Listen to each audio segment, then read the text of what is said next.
Here we go. Welcome to Tampa Home Talk with your host, native Tampa real estate girl, Katrina Madewell, a full-time passionate, out-of-the-box thinker with love for homeownership kind of realtor with nearly 30 years of combined mortgage and real estate experience. Tune in every week at this time for expert advice on everything you need to know about homeownership, finance, maintaining great credit, building wealth, and making your everyday life better, and how you can be financially successful today and tomorrow.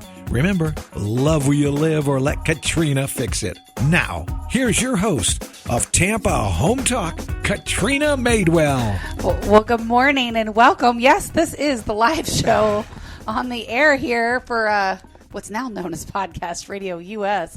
And this is Tampa Home Talk. I'm your host, Katrina Madewell. For those of you tuning in regularly, yes, we know it's 9:05. I'm getting looks from my staff and otherwise, but we are here with you, kicking it off live. We're going to jump into the numbers for the week. I have a question. And that's Mr. Leo Kane. You said Podcast Radio US, but that sounded awfully British.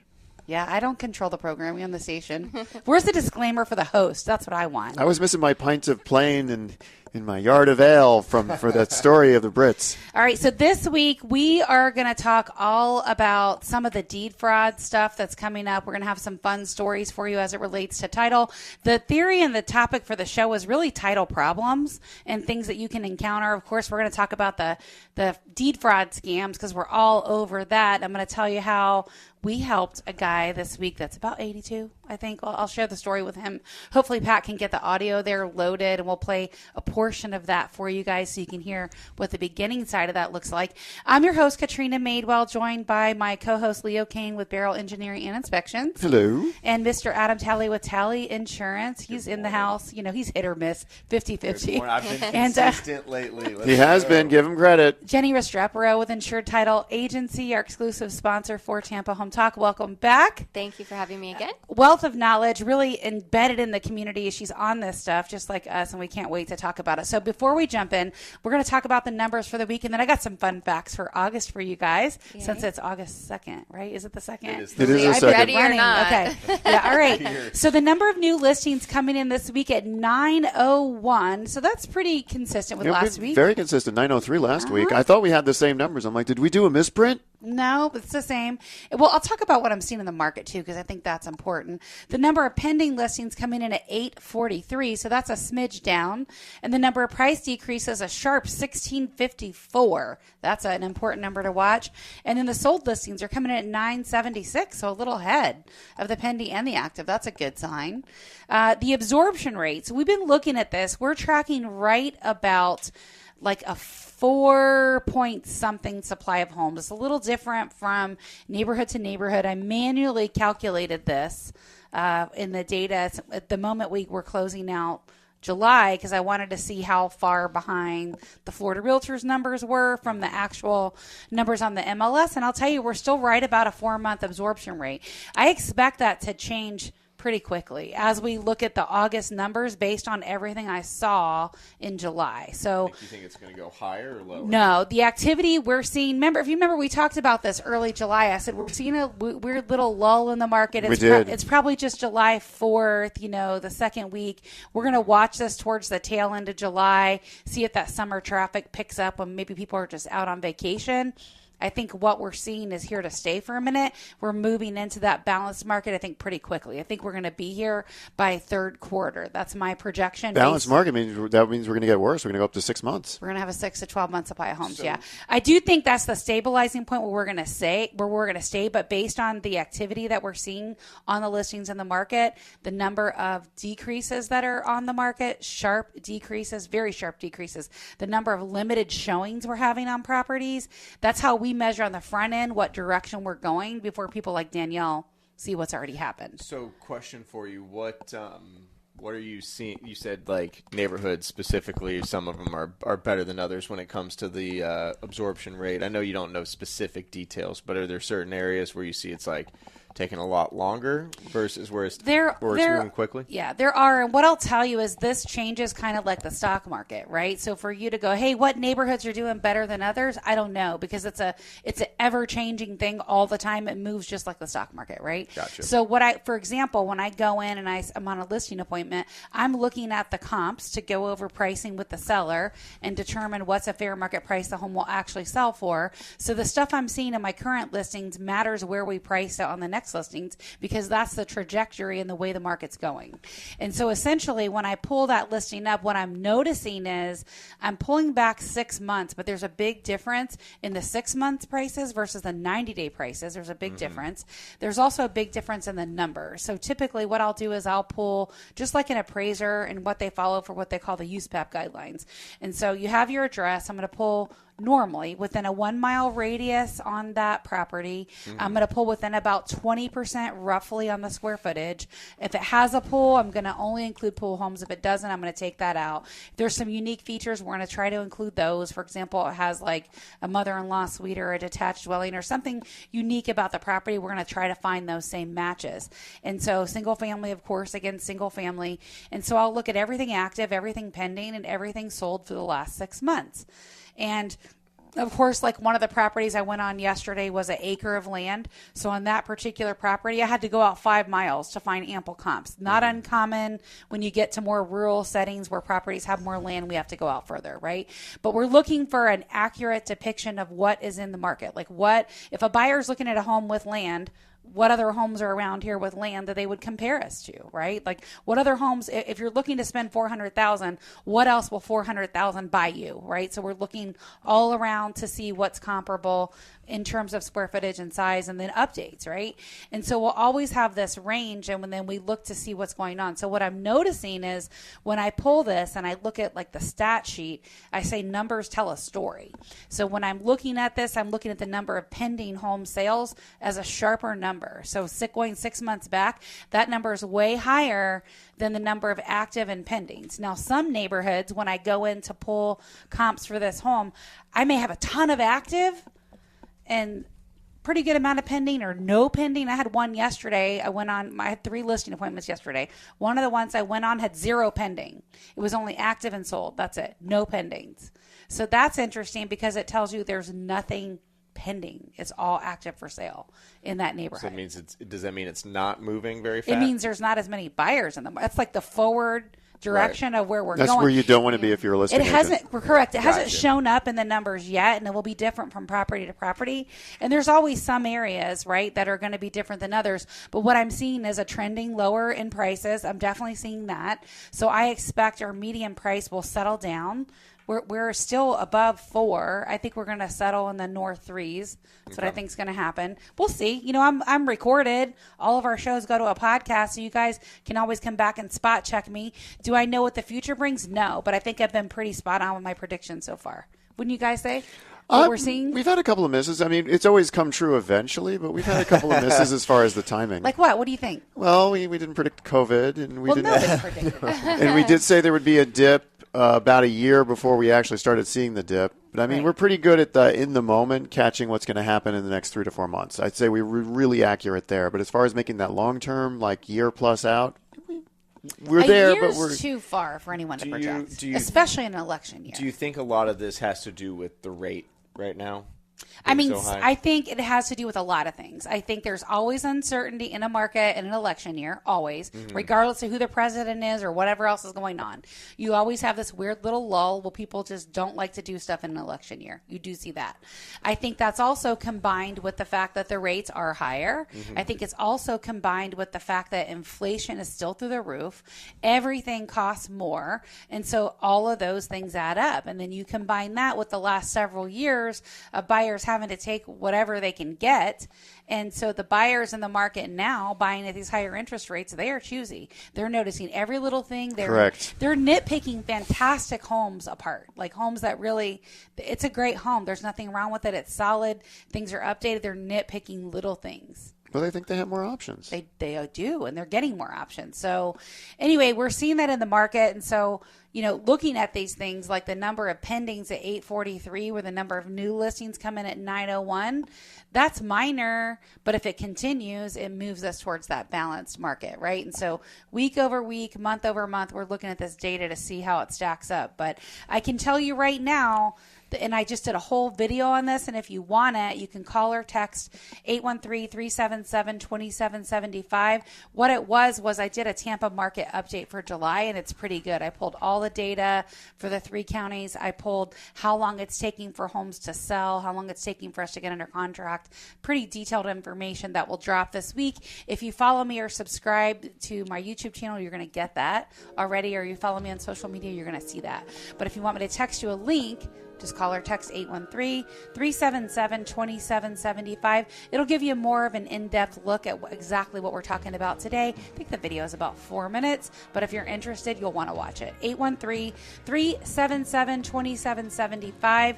Again, 813-377-2775. When we come back, I'm going to talk about some fun August facts that are just pretty cool little things.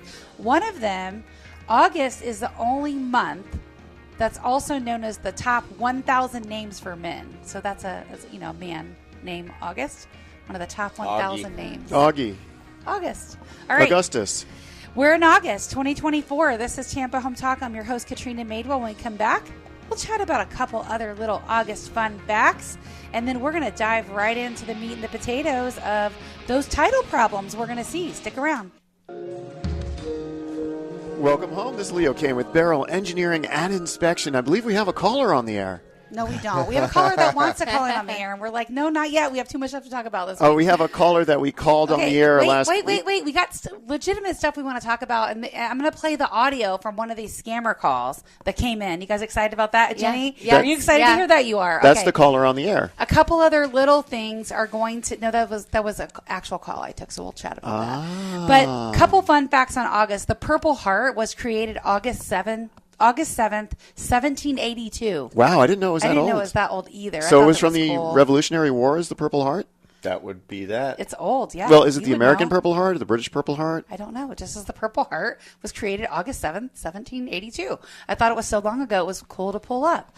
All right, how do you say this meteor, Leo? Perseid? Oh, Perseid. Perseid? Mm-hmm. Meteor shower occurs once every year in August, depending on the year.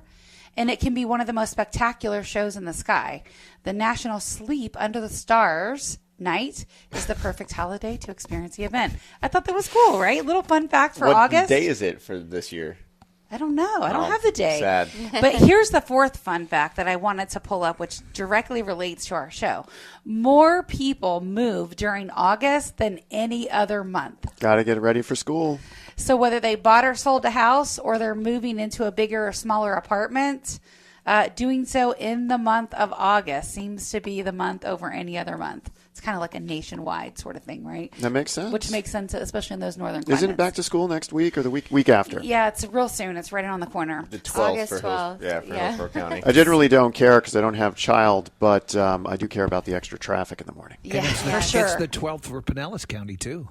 There you go. I think they're all kind of uniform. I noticed that this year, I believe. All is the nice. districts. Yeah, which is odd but great. Yeah. So if you're going to a theme park that week, first good week week. of school, during the day is a great time to go. Yeah. Finally used So- that Busch Gardens pass. Pat, let's play this audio.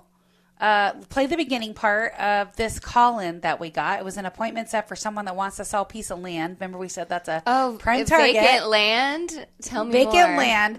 So play the beginning part of this. I'm going to have you fast forward probably a minute into it. We'll chat about some of the things we're looking for. But I had already spotted it right off the cuff, which is why I was asking him what I was asking him. And then while Pat's zipping through, I'm going to set you up for some of the questions I was asking. So go ahead, Pat. Go ahead and play that audio. This is Katrina. Katrina, Stanley Jones. Oh, Hi, sorry, Stanley. that's the wrong one. Pull it down. That's the real Stanley Jones. Never mind. Okay, that's the real Stanley Jones. I think I sent you the wrong one. Oh, yeah, that's the only one Shoot. I got. Maybe we'll play a beginning part of that in a minute. Anyway, for the sake of the show, since we're live and the clock is ticking, I'm not going to pull it at this point. But so I had got this call from this guy. He said his name was Stanley Jones, a little bit of an accent, right? He tells me he wants to move his, we always ask why people are selling. What are you doing? What's the plan to liquidate the assets?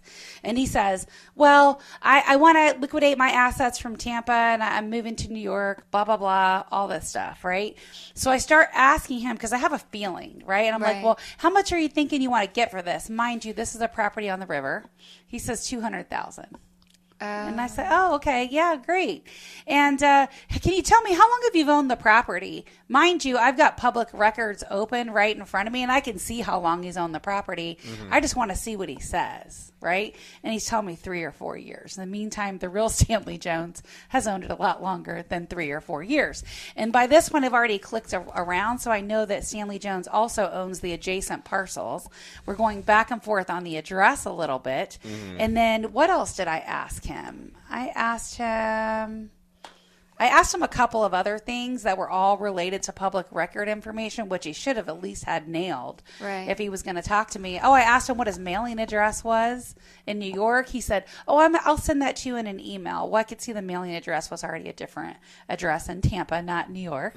And then on top of that, I just said, I knew it was a scam call, so I just said, okay, I'm going to get everything together, and I'll send you a comparative market analysis. And since you're moving to New York, I need to go ahead and get your ID. So go ahead and send that to me by text or email, since I can't see you face-to-face and you can't come in the office. Mind you, I already knew he was a scammer call. But anyway, he said, okay, yeah, I'll send that back. Now, if I continue to engage and I send him a CMA or a market analysis, which most agents are going to do, he is going to send me back a fake ID.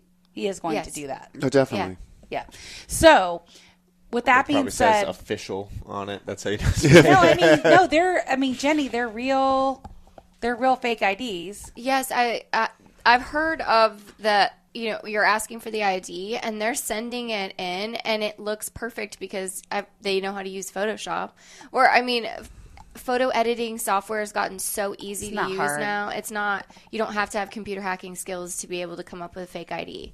And I think one of them that I heard from another title partner was they sent in a Sam's Club card, and the reason that they caught it is because the number was the number of the fake customer of the picture of a Sam's Club membership card on Google.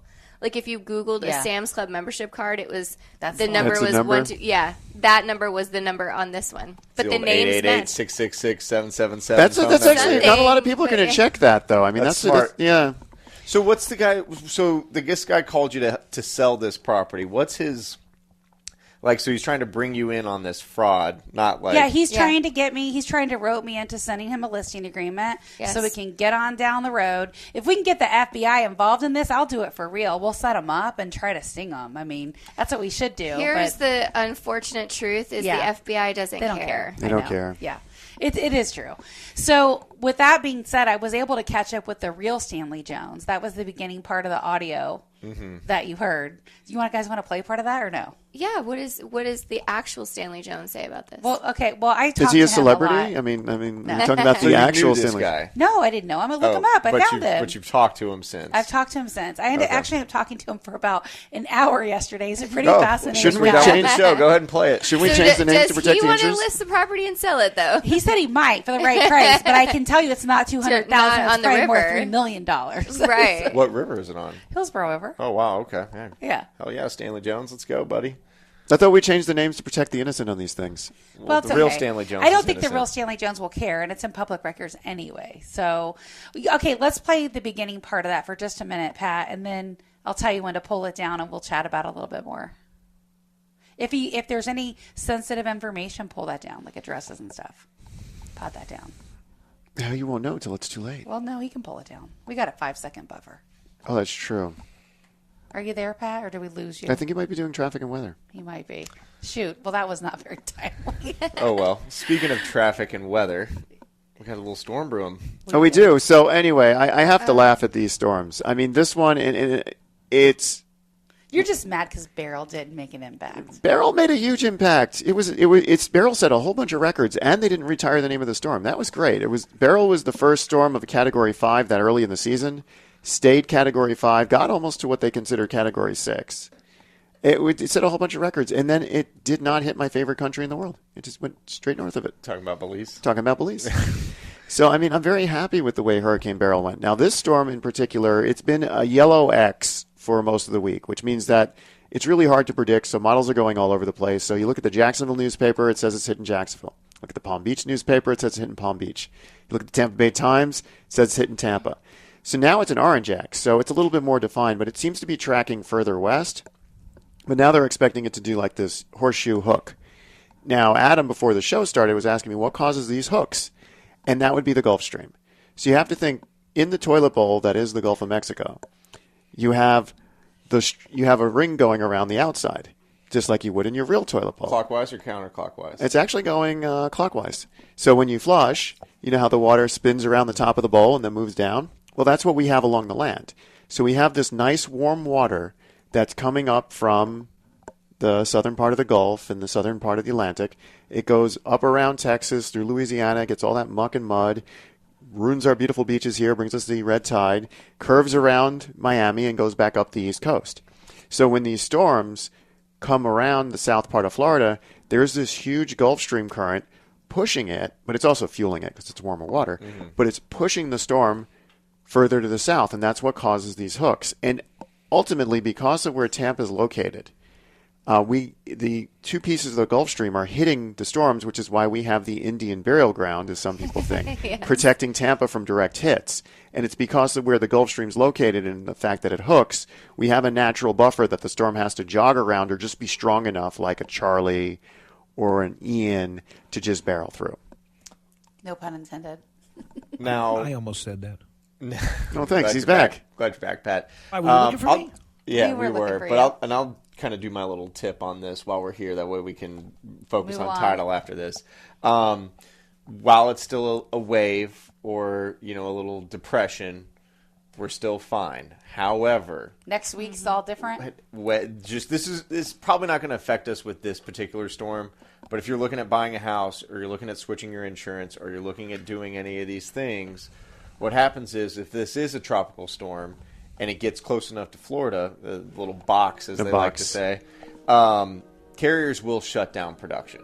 So if you're trying to close in the next couple of weeks, I would call your agent today. Get it Make sure you bound. get that bound, Get it get it paid. wrapped up, get it paid, and you don't have anything to worry about because, we had a carrier when Ian hit, they shut down and they never opened back up again to this day. So think about Wow. that. Yeah. Which one was that? We'll talk about it later. So if they had bound and they already got their policy, it gets transferred to another company. No, Receivership? they're not in receivership. They're still active policies. They didn't write They any just new didn't open business any new since ones. Ian. Got it. They're a Okay. big national brand. Oh, I know All the one right. you're talking about now. Well, this is Tampa Home Talk. When we come back, we're going to chat about some of these title fraud issues. We're going to chat about some of the title problems that Jennie has seen and so much more. So stick around. And welcome back. This is Tampa Home Talk. I'm Adam Talley with Talley Insurance. And if you have any questions on inspections, insurance, real estate, title fraud, which is big, that's probably the most important one, especially for today, you can call or text 813-377-2775. That's 813-377-2775. That is our off-air number. Yeah. Call text. That's what it said. 813-377-2775. All right. So be mindful of these. I guess the PSA, right, in this whole show, and we'll say it a couple times, is set yourself up for alerts. Yes. So a new law just took effect here in July that every single county in the state of Florida now must offer a free property fraud monitoring service. Ooh. And our greater Tampa Bay area has already been offering this. That includes Hillsborough, Pinellas, Pasco, Polk counties. But it will be mandatory in every single county. And why is this important? Well, for this gentleman, unfortunately, the continuation of this story is that the fraudster that contacted Katrina is probably not going to stop there. So she's a seasoned agent. She has experience. She knows how to sniff out these scammers, and she stopped him. But that doesn't mean he's going to stop. And so Mr. Stanley Jones needs to sign up for these Oh, he already did. Okay. He called me yesterday. I told him about it. Perfect. Yeah. So he definitely needs to sign up and protect himself. But basically, if you own property in the state of Florida, whether that's in your personal name or in the name of your business, you can register both. And these property fraud alerts will send to you, choose text because emails get lost. Choose text alerts. And then if you get a text message from your county saying that something has been recorded against your name, you need to click the links, go through and see what's happening. Call immediately. Get it? Yeah. Yes. That fast. You know, you can call into the show. You can call into the county property appraiser's office. But move this forward. Take it seriously. There was just a story on our local news that a couple that registered for property fraud alert, they received that notification, and sure enough, a fraudulent deed had been recorded against their property. I actually talked to them. Oh, you did? I talked to her yesterday. They're coming on the show. Yay. Is she looking to sell? So what happened before we get too sidetracked from your story? What happened? Of course. Well, this couple own their home. They registered for property fraud alert. They got the text message and contacted the authorities. And sure enough, another married couple had just gone in and written out a fake deed, electronically recorded it, transferring all their property ownership rights from the rightful owners to this fraudulent couple. And in their actual government names. So they weren't that hard to track down. Pretty easy to find, yeah. But ultimately... she told me she literally has this lady on the Ring camera. I'll let her tell the story. Sure. It's No, you can't. We got to tell it now. Yeah, and you then we gotta gotta No, tell tell it it I'm now. not. Because I don't want to mess it up. I don't No, wanna you mess have it to up. tell it now At least because give a we're little on the air teaser. for Yeah, teaser. She literally caught them on the Ring camera, like trying to say that her husband said something different than just this whole made up thing. Like real people, like right here, trying to steal it. So what's the end game with that? Okay, so want they your recorded house. this deed. I get that, but like they use their real name. So what are they going to do? Try to sell it or just move in and say we own this house now? They could do any of that once they have it. Writ of possession, I guess. I don't know. Specifically for these criminals, I don't know what their end game was because they use their actual legal names. So but they're typically morons. what happens... No, probably. But typically what happens is that once you have stolen the title, so now on paper it looks like you own this property. And if there's a mortgage, that's fine. They can record a fraudulent satisfaction of mortgage too. Which is so crazy. now it looks like criminal A owns your property, owns it free and clear, and the next step is sell it to an unsuspecting third party and get that money, or start to mortgage it and take out home equity loans and stuff like that to get money out of it. And then that attaches to the property.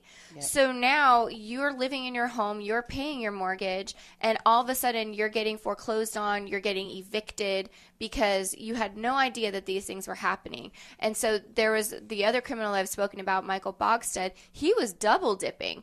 So not only was he stealing title, he was also recording a fake assignment of mortgage to his own fake mortgage company so that if he was able to go forward with the sale of the property, he would get the sale proceeds and the mortgage payoff. So in the situation where the bank, a real bank, is foreclosing on your property because they think you have a mortgage which you don't, that gets unwound. It takes a court, but it gets unwound, doesn't it? They can't actually steal your home from that. Here's the not so fun So part of the this is truth of why this story. Ask the gonna question. bring Ask this- the question. Well, we're going to bring this couple in. They're going to answer that. But the burden of proof is on the homeowner to prove that you did not sell this property to these fraudsters, that you did not take out this loan, and it all does attach to your property. So when we first started going down this property fraud journey, and I was doing a lot of research and looking for articles and real stories, I found a story out of Miami where a woman had inherited her family home, so from her parents who were deceased. She was the rightful owner living in the property, and this woman who actually ended up defrauding 7 different people stole title to her property, sold it to someone else who had no idea that it was fraud. They bought it as an investment, evicted the woman who was her rightful home. She was homeless, and it took, I went and I did all my deed research. It took 3 years for the state of Florida to record a corrective deed restoring her ownership rights. Wow. So Another article that I read out of Brevard County is a judge in that county was very shocked at, he was presented with a case involving deed fraud and realized that you now, having done nothing, the rightful homeowner, you have to hire an attorney, you have to file a quiet title suit, you have to prosecute this to restore your ownership rights when you didn't do anything wrong. And so it's catching on in our legislature and amongst judges and law enforcement that this is becoming a bigger problem. And because in Florida we have so much vacant land, there's a land of opportunity, we have a lot of seniors that can be preyed upon. Fortunately, it's on the radar, but the criminals are always moving faster than our law enforcement and our legislators can keep up. So they are taking some precautions. There's a test pilot program where they're requiring additional documentation for electronically filing deeds to try to curb some of this ease of fraud by our electronic systems. Because I know you guys do e-record everything now, which made it super easy and convenient. But honestly, I think deeds should have to be recorded in person so that they can catch whoever it is on camera, right? And I think they should also pull the public record system down. I do not believe it should be widely available on the internet, and I think you should have access to it if you're a real estate pro like me, because we obviously need it. Appraisers would need it. Title companies would need it. Perhaps insurance, but you should have to be licensed and registered as a professional with a license to even have access to that. Even if you just had to have a login and password to access the information, they could track when I'm logged in under my credentials, what I've clicked on, what IP properties. Addresses. Exactly. But it's called the public record. And you should. There's nothing get wrong a with free having. login. Listen, it's still available on public records, like at the courthouse, how they used to do it. But I just don't think it should be widely available on the internet because of the fraud. So if I want to avoid such fraud and have this text thing set up, where do I go? What county do you live in? I live in Hillsborough County. Okay, so you go to Hillsborough County, just Google Hillsborough County Property Fraud Alert. Okay. Or you can go to the Hills Clerk website, so that's a Hillsborough Clerk of Courts, and then they have it right on their website as well. So just Google whatever your county is here in Florida, Property Fraud Alert. It's a very simple and easy system. It is free. And it I don't know if we works. mentioned it's free. So you're not paying for a subscription. And then once you are registered, you don't have to keep re-registering. It's there. And like I said, it's not just your personal home, but if you own investment properties and you have them in an LLC or something like that, you can record those as well. And I highly recommend if you have investment properties, vacation homes, ones that you're not living in. But the fact that you live there, the fact that it's your primary residence, the fact that you have a mortgage on it, none of those things are protections against this kind of deed fraud. So, Jenny, are you guys telling people right away when they close on a property and they're at the title company, are you telling them or putting a sheet in their packet to sign up for fraud alert? Yes, we are now. Yes. Yes. I'm updating all of our post-closing documents that come from Insured Title Agency, and Property Fraud Alert is definitely one of the big ones that we are now including with like a big yellow caution, like, look, read this important message. Good. And it works, right? Because I signed up for it, and then I filed a notice of commencement on my house when I was putting in the pool. Yes. And I got the fraud alert. Yes. By text. I was like, that's pretty cool. So if anything, not just a deed, if anything is recorded in the court record in your name, you will get a notification. And why that's the most important part is the sooner that you know that this is happening, the easier it is to unwind. As Leo said, if it goes to the next step of getting sold to an unsuspecting third party, or a mortgage is taken out, or a home equity line of credit is taken out, that's even harder to unwind. It's going to take more time and effort on your side. And unfortunately, in many situations, you may have to hire an attorney. You may have to go to court. And so this early protection, this early warning system is truly the key to ensuring that you can get this unwound before it goes any further. So it took about 2 seconds because I was doing it while you were talking. Yeah. Now, it only asked for my name and my phone number. Is that Yeah. right? It didn't Yeah. ask for the property address? Because it's gonna comb your name. Okay, so if the other Adam Talley sells a house in Hillsborough County, Yeah. I'll get an alert on his too. Yes, but then you can be like, oh, okay, it's not me. Okay, because it'll show the address. But Yes. there's another Adam Talley? You have a brother named Adam? I do not, but there's an Adam Talley attorney in Pinellas County. No. I know. Sad. Sad that he's in Pinellas, or sad he has your name? Both, probably. He seems like a nice guy. So what are some of the title, we were talking about title problems and things we were seeing. This whole title deed fraud is a huge mess. Like definitely we've got to do something about it at a legislative level faster than what we're doing right now. We definitely do. I personally think they should pull down the public record information. I just do. I think you should have to be a professional with a license to have access to it. And with, like you said, with a login where they're tracking the IP address and all that stuff, it will make it harder for this deed fraud to transpire. If you had to create an account, even if it's a free account and there's not a requirement that you have some sort of licensing, just by creating a login, then on the back end of the system they can see, they would have a record of who clicked on what, and then if some sort of deed fraud or crime happened in between, they could go back and say, it was this user that was logged in that last accessed this information. But then again, what if someone, these fraudsters, they're just going to get someone else's user ID and log in, right? Here's the thing is we have this idea in Florida real estate that it's caveat emptor, so buyer beware.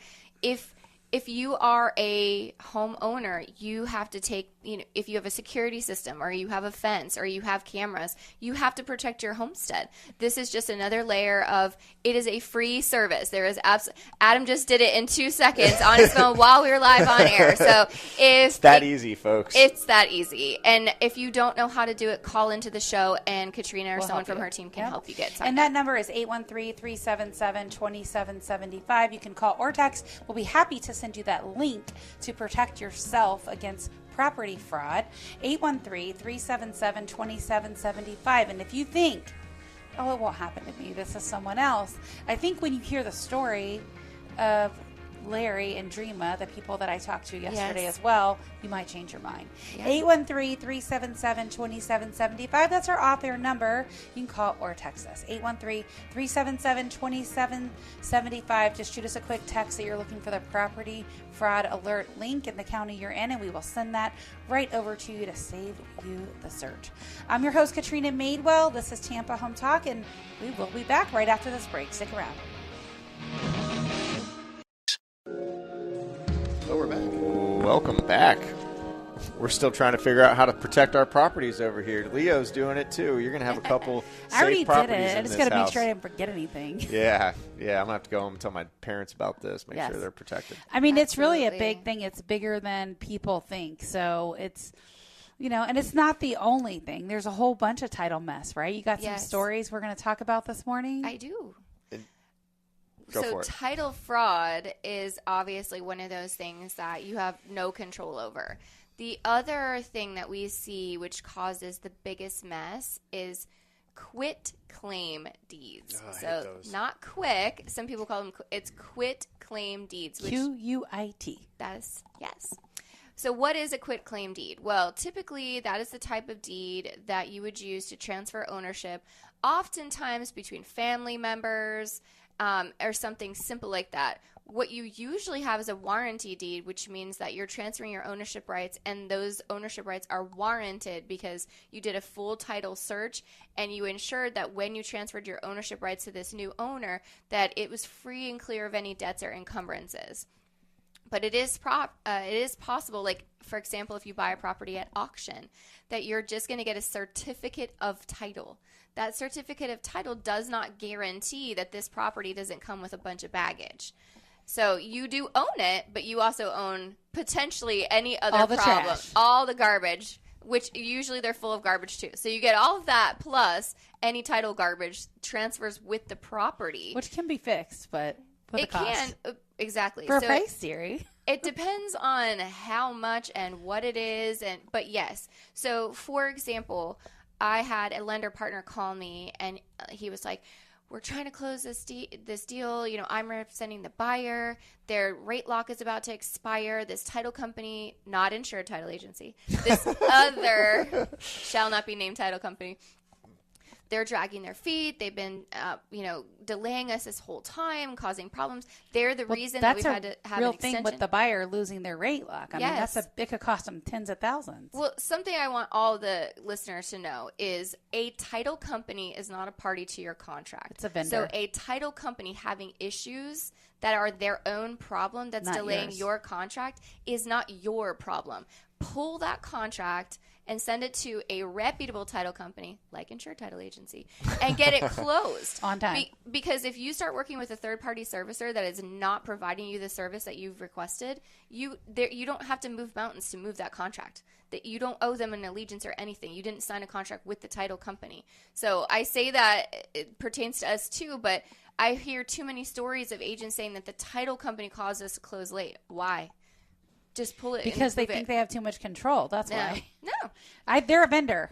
They are a vendor. Just like if you hire someone to cut your grass and they do a crappy job, fire them and hire someone else. You don't have to keep going with them because, we already started this relationship, so I guess I better see it out. No, you're not dating. I've had knockdown, drag-out fights with title companies that... I believe it. That literally, like, we represented the buyer. They're delaying it for whatever reason. Yeah. Maybe the lender was delayed getting the package. It's definitely not the mortgage firm with Sarah Cricky because they're fast and early and their wire is always there. But sometimes if the buyer's hell-bent on using their own lender, they might have delays, right? And if it's a Friday afternoon, the buyer's going to want their keys. And so I've had times where, contractually, it has to close on that day and it's running down to the wire and the title agent doesn't want to do it because you're like, oh, I don't want to work that late or I don't want to do this or that. So the advice I have in that situation is, if you are on the buy side and you're not quote unquote controlling title, set expectations on day one. If you don't know this title company or this closing agent, introduce yourself as the agent or the client and say, here's what I expect. If this comes down to the wire, I'm staying and so are you. I want this kind of communication. This is my expectation. I want you to go ahead and order a estoppel. Set the expectation and let them know this is how I do business. And then if you get that, you have your spidey sense, pull it. I'm sorry, but you're not providing the service that we requested. I'm going to need to move this to a partner that I know can get it done. Yeah. But this lender partner was calling me. It's like 2:00, and he's like, "We need to close this tomorrow. Is there any chance that you can close it?" I'm like, I don't know. Send me everything that you have. So he sends me what he has, which was the title commitment, the contract, and I looked at the title commitment, and basically within 30 seconds, I was like, "Have you read this? Have you read this?"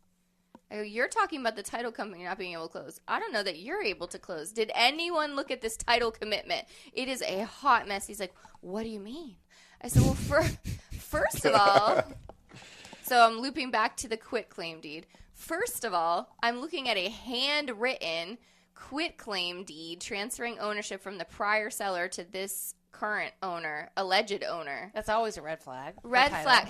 Handwritten means that y'all downloaded this from the internet and tried to do it yourself. Highly advise against. 0 out of 10.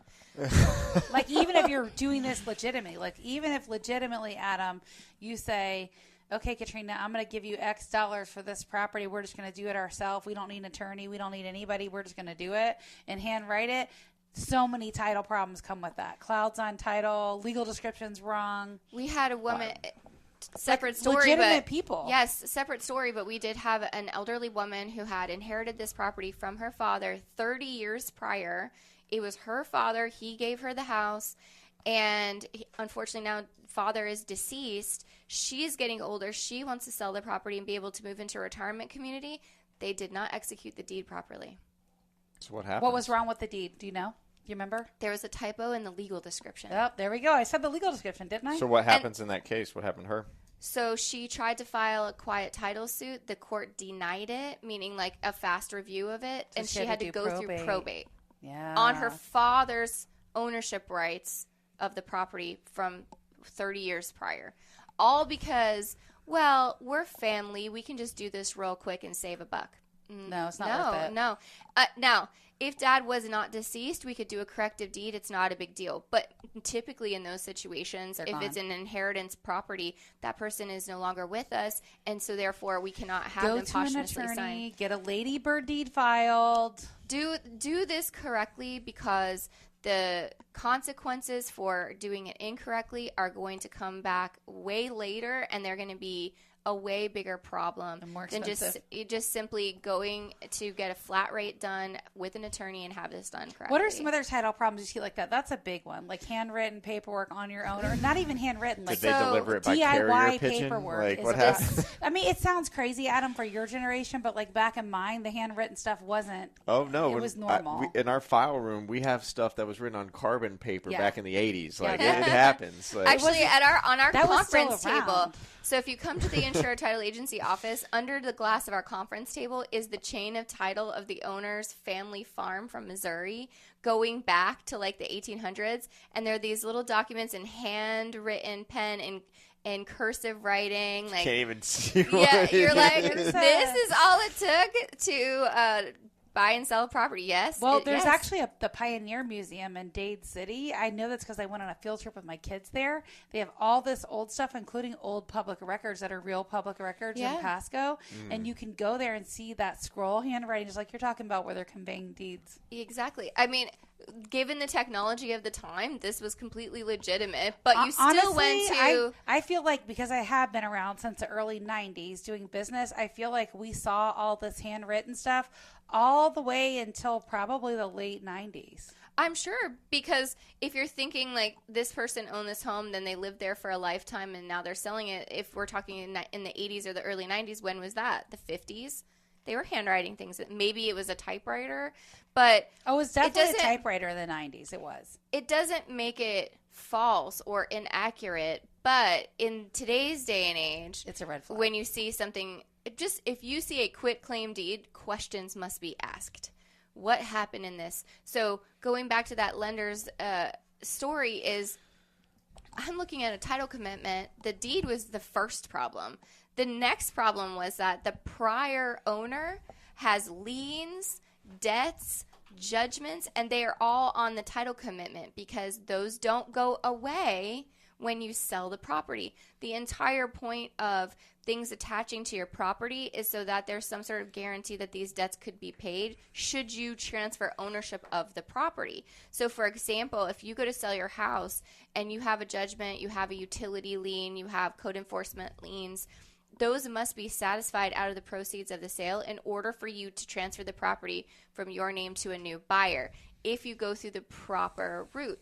If somebody is offering you a property... And can I add to that? Yeah. And if you close with a title company like Insured Title and that was not caught and it comes up later, now you can get title insurance to cover that. So you're issued title insurance at closing, and it protects you from any mistakes that come up from the past. Right. And so But that's I mean, where at you closing, those things that would attach, like you're talking about. Exactly. If Well, they got missed... That title commitment is essentially the full research of our team and our underwriters that is ensuring that, number one, you're dealing with the correct person, like Katrina had that scam call.